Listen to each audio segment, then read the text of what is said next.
देखिए बीजेपी आप उस मर्यादा का पालन करते और इस जगह का उपयोग न करते, और बड़ा दुर्भाग्य है देश का कि सदन जैसी पवित्र जगह देश के लिए काम आनी चाहिए, उसको दल के लिए काम में लेने का जो प्रयास हो रहा है, और उसके कारण जवाब देना हमारी मजबूरी बन जाती है। जवाब देना हमारी मजबूरी बन जाती है।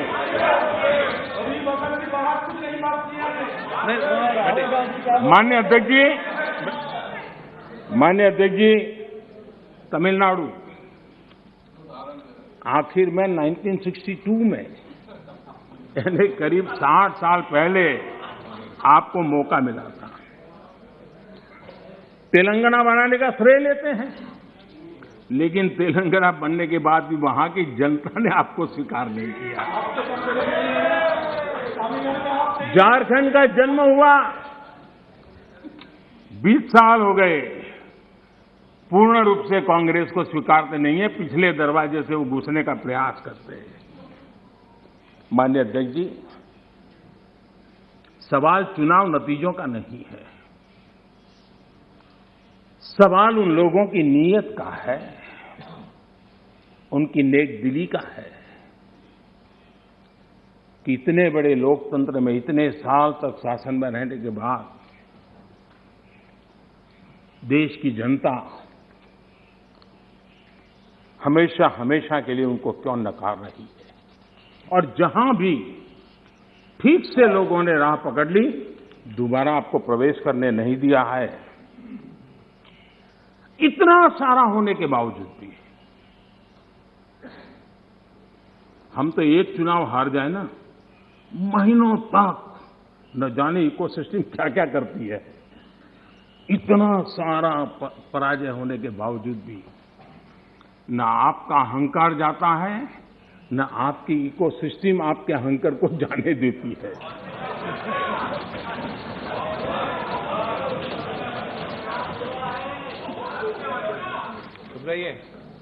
इस बार अभिरंजन जी बहुत सारे शेर सुना रहे थे। चलिए मौका मैं भी ले लूं। और जब अहंकार की बात मैं कर रहा हूं तब तो मुझे कहना ही पड़ेगा, वो जब दिन को रात कहें तो तुरंत मान जाओ, वो जब दिन को रात कहें तो तुरंत मान जाओ, नहीं मानोगे तो वो दिन में नकाब ओढ़ लेंगे। जरूरत हुई जरूरत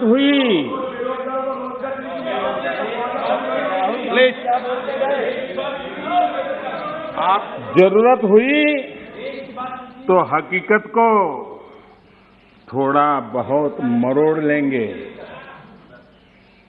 वो मगरूर है, खुद की समझ पर बेइंतहा। उन्हें आईना मत दिखाओ, इन्हें आईना मत दिखाओ, वो आईने को भी तोड़ देंगे।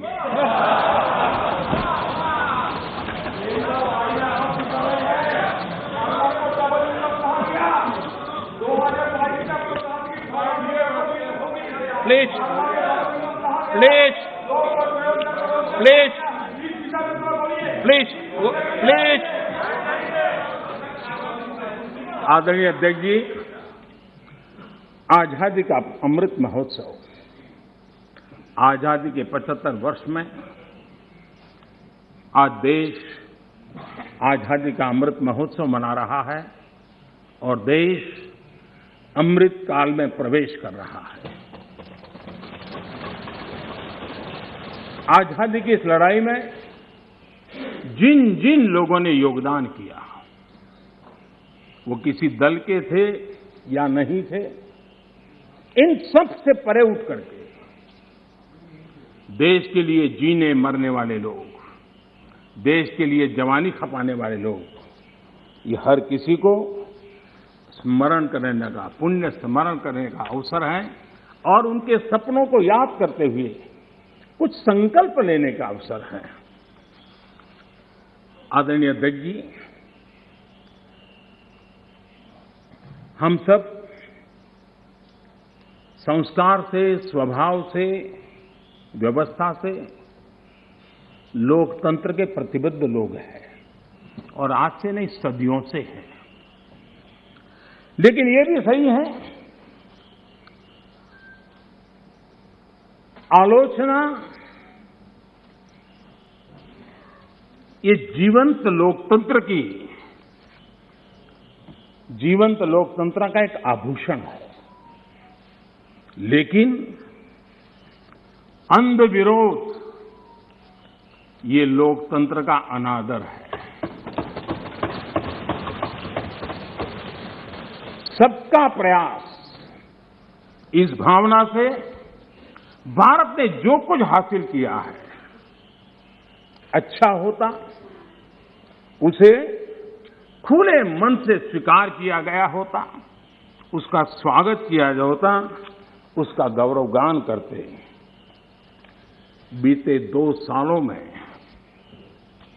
100 साल का सबसे बड़ा वैश्विक महामारी का संकट पूरी दुनिया की मानव जात झेल रही है।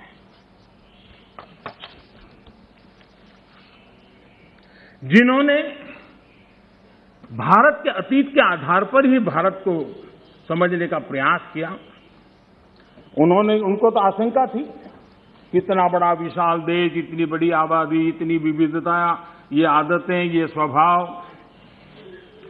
शायद ये भारत इतनी बड़ी लड़ाई नहीं लड़ पाएगा, भारत अपने आप को बचा नहीं पाएगा, यही उनकी सोच थी। लेकिन आज स्थिति क्या है? मेड इन इंडिया कोविड टीके, कोविड वैक्सीन दुनिया में सबसे प्रभावी है। आज भारत 100% पहली डोज इस लक्ष्य के निकट करीब पहुंच रहा है और लगभग 80% सेकंड डोज उसका पड़ाव भी पूरा कर लिया है।